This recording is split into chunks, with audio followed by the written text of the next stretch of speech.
Cell respiration has 3 steps, and this is how animal and other animal and human, we are animal, make energy for ourselves so that way we can continue to live. And the first step is glycolysis, right? And again, think of glycolysis, symbol is the sugar, the food that you eat, the glucose, are broken in half. And when you break it in half, you release some ATP. It does not require oxygen. So that means if I hold my breath and not breathing in oxygen, I can still survive for a short time because I have little ATP to keep me living. Okay? But it's not enough.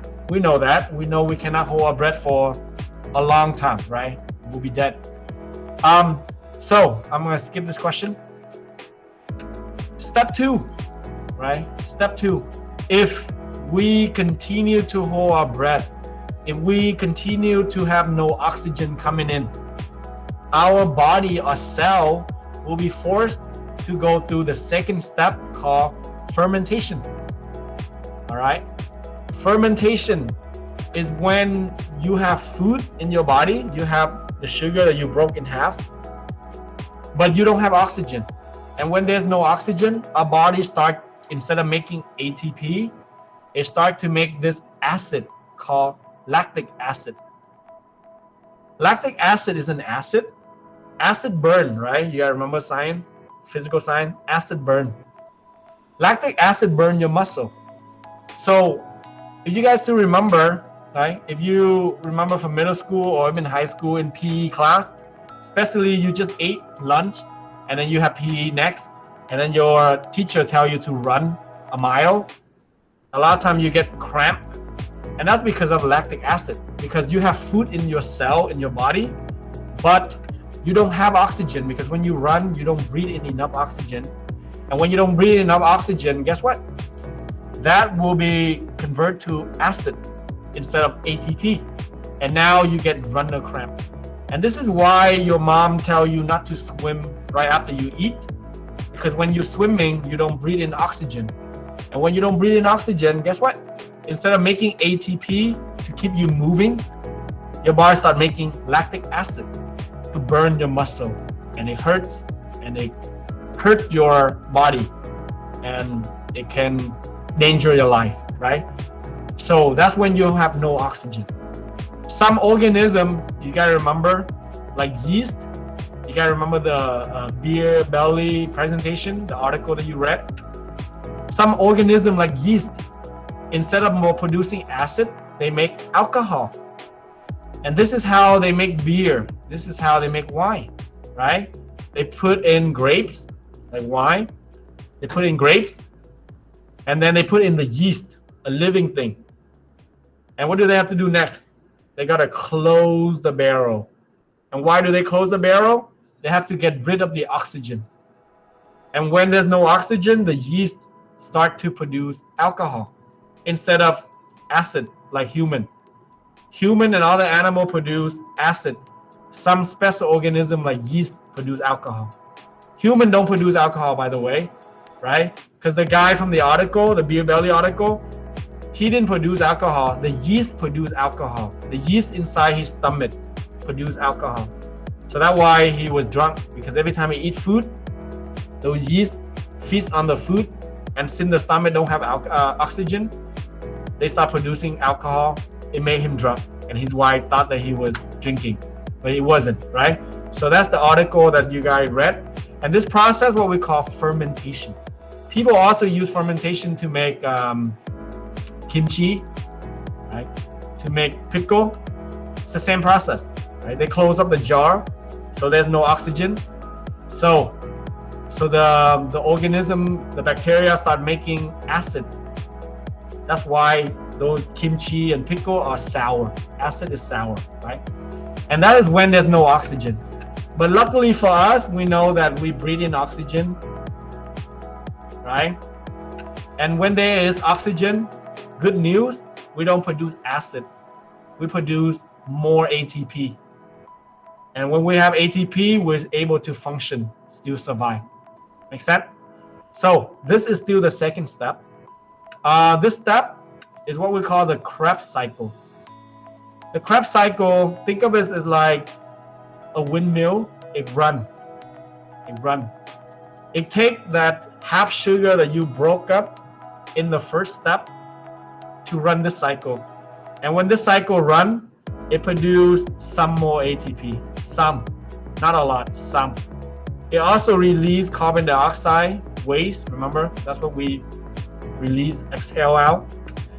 But what they produce a lot of are these guys.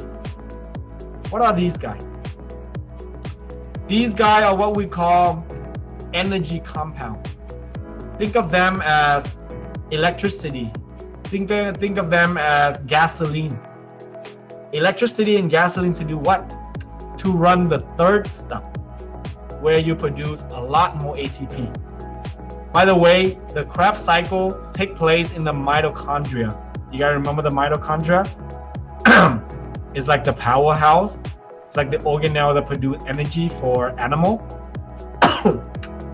and plant have it too. So, and this is what we call the Krebs cycle. Let's talk about the third step. Yeah, again, remember the second step when you have oxygen, called the Krebs cycle. It produces some ATP, but its job is to produce a lot of these gasoline or electricity called energy compound. And when you have these energy compound, I'm going to skip this so that way we have enough time. And when you take all these energy compound and you move on to the third step, you're going to produce a lot more ATP. A lot of ATP for your body to function so that way you are still living. And this third step is what we call electron transport system. Think like a staircase, like a stair. You have these energy compound moving down. As it moves down, it produces a lot of ATP for our cell and body. By the way, this step is also where we take the oxygen that we breathe in and convert it into H2O. So technically, beside drinking in water and then urinate it out, your body is actually also producing water as well when you breathe in oxygen. So whatever you urinate out is actually more than what you drink, okay? And these are the 3 steps in cell respiration that make energy for human. Let's summarize them one more time. Okay? So in cell respiration is how animal and including human produce energy. We don't do photosynthesis. That is plant primarily. We have 3 steps. Plant have 2 steps. The first step is what we call glycolysis. That's where we take the sugar, the food that we eat, we break them in half. We release some ATP, which is not enough for us to last for a long time. So we gotta make more ATP. So we take that half sugar from the first reaction, we run the Krebs cycle, and then this requires oxygen. We release carbon dioxide as waste. We make some more ATP, but still not enough. But we made these guys, electron carrier, these electron compound. These are the guys that will be the gasoline and the electricity that run the third step. And the third step is called electron transport system. Mixed with oxygen, this third step will produce a high number of ATP, a lot of ATP for us to function. And it also produces water. And when you combine all these 3 steps together, you will get an overall reaction to the cell respiration. You got sugar, food, you mix with oxygen, air, breathing. You will release a lot of ATP. You will make a lot of ATP. You will release carbon dioxide waste, and you will pee out H2O, water. And this is the reaction for cell respiration.